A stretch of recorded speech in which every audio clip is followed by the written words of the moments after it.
There's a line in Garp that you say you could look at the arc of your life and find it interesting.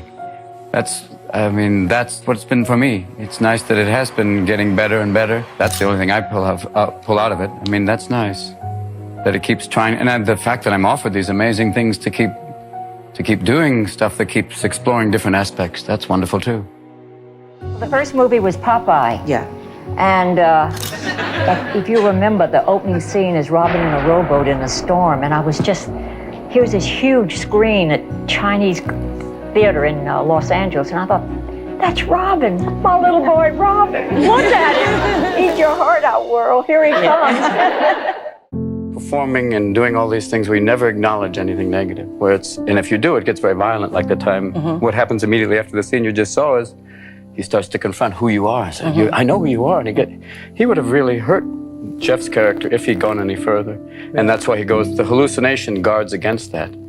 It is freeing to create that character, because you can really explore kind of where you've been and the aspects of why you would want to deny, and that kind of whole aspect of, performing for the sake of just avoiding. For him, love is such a delicate thing that and even getting it back again, triggers another one of the breakdowns. It's so fragile for him, and that's what makes it interesting. That's why I did it. There's a sadness, and then you have to go, there's also hope. I mean, a sadness, it's always like, you wish they hadn't happened, but they did. And the purpose is to make you different. It's what they call a Buddhist gift. I would call it the ultimate Christian gift. It's that idea of you're back, and you realize the thing that matters are others. Way beyond yourself. Self goes away. Ego, bye-bye. You're not easy on yourself in this show, are you? No. As an alcoholic, I talk about, some warning signs, like DUIs in a cul-de-sac, things like that. The idea of, have you been through it, to talk about it and see, this is what you go through. Heart surgery, alcoholism. I went to rehab in wine country just to keep my options open. These are things you got to talk about. You want to talk about it? No. Why is there such a heavy-duty problem with drugs? That addresses the psychology of a nation. That's why I talk about it. You try and tell people you do it. Just say no. No, just say Noriega. No, beyond that. It is something much, much deeper. And yes, you're right. There is something wrong. But people are slowly waking up. The time is over for just sitting going, it'll be taken care of. And I try to address it using the only weapon I have, comedy. And that's all we do. And I hope people wake up. And they are. We ask for your help, and we'll try and help from this end. And we'll meet. And there will be a kinder, gentler nation one day. Thank you. And we all have a great need for acceptance. But you must trust that your beliefs are unique, your own, even though others may think them odd or unpopular, even though the herd may go, that's bad.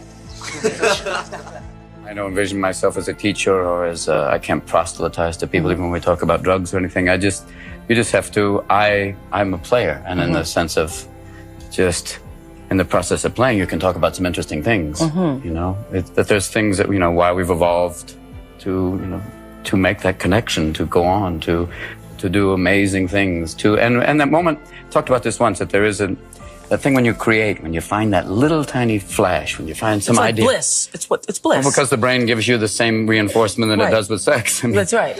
And the reason the brain gives you a little hit of endorphin when you create is just to keep you going. Here's a taste. Yes. Keep creating, you get another taste. Because you're only given a little spark of madness. And if you lose that, you're nothing. Basically, when you're really firing and it really works, it's like musicians have said it, or writers say it, you're just channeling. It's truly that's why you say that divine inspiration where it just passes. You're just letting it through you. I just wanted to ask Robin real quick about what's his favorite type of movie in terms of ones that make social impacts or ones that are fun, loving, like Aladdin, for example. They both. I love doing both of them because I think in their own way they both have some effect. I remember people coming up after Aladdin and saying, it was such a great thing that they could sit with their kid and laugh as much as their child. That, I think, is a great thing. It's like, Sullivan's Travels, where you see people just having a wonderful time, especially in times like this. Why you do a movie is to learn, to expand yourself, to push yourself. It was like Peter Weir when I did Dead Poets Society. He said the power of silence, that he said, you don't have to do anything and make a point.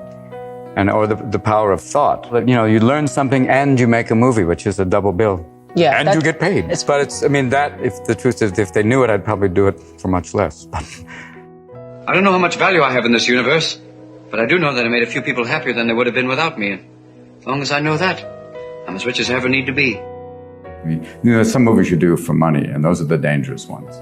Old dogs, we'll talk later. But the idea that you do those and you go, and you know why you're making them. It's a kid's comedy, you know it's going to be silly, and you know that's going to be up for grabs. But with something like World's Greatest Dad, it's like, no, you do it as a labor of love, and you do it with friends who you feel like you can do it with and say, hey, we're both in this together, and that's kind of wonderful. They're all done with this kind of love, you know, you commit to it and you go, whatever happens, I'm in, I'm proud of it.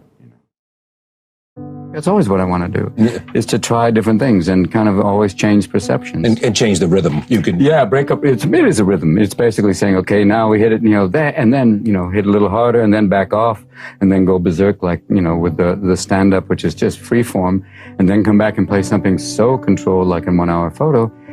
Those are all possible. And having that range really helps. For me, it's great. And but having great friends and family that just make life extraordinary. And a world to still go out and see and learn about, which is most important of all. Just look at your own life and just realize what things are precious to you. That's what I did when I was doing it. You know, I would come home and just realize how extraordinary that there is, you have heaven in front of you. That idea that you have, look around and see the precious things, the connection with family, friends, you know, the things in your, and the people especially in your life. My kids are extraordinary. Did they go through rough times? Yeah, but you come out the other side and I go, God, they're so amazing. I'm so blessed. I would hope that there would be, if there was an afterlife, that would have the places that or at least a version of the places I've grown that I think are extraordinary here. Mountains, lakes, forests, beaches with perfect curl. But also, I mean, a place almost like Venice. I mean, there's times in Venice to me, I've been there when I just go, my God, what a glorious city. And even New York in spring, where you can go, there's times in every different place that you've been where you say, this is paradise, or this is extraordinary. I would hope that there'd be something like that. And most of all, I would hope you would come in contact with extraordinary people, like the ones I've met in life. The powerful play goes on, and you may contribute a verse. What will your verse be?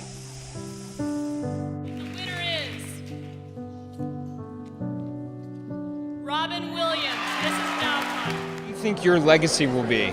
God knows. I don't know. They had a thing recently when they showed a clip of all the HBO specials I did, and it was like going, I'm still alive. Why are they doing this? I don't know what my legacy is. Is that that I had a good time, and I think also that I've tried different things throughout my career, and I hope to keep doing that, and to keep working with interesting people. Make your life spectacular. I know I did. Just keep going. Find that thing you love, because it's tough work. And my father gave me this advice when I said I wanted to be an actor. He said, have a backup profession like welding. But I think if you can find that thing that really gives you joy, that'll be it. Because for me, it's always been comedy and stand-up and acting too, because of exploring behavior. But it's tough work, and if you can get it, even better. Realize there are a lot of amazing people out there to be grateful for, and a loving God. And that, other than that, good luck. That's what life is about.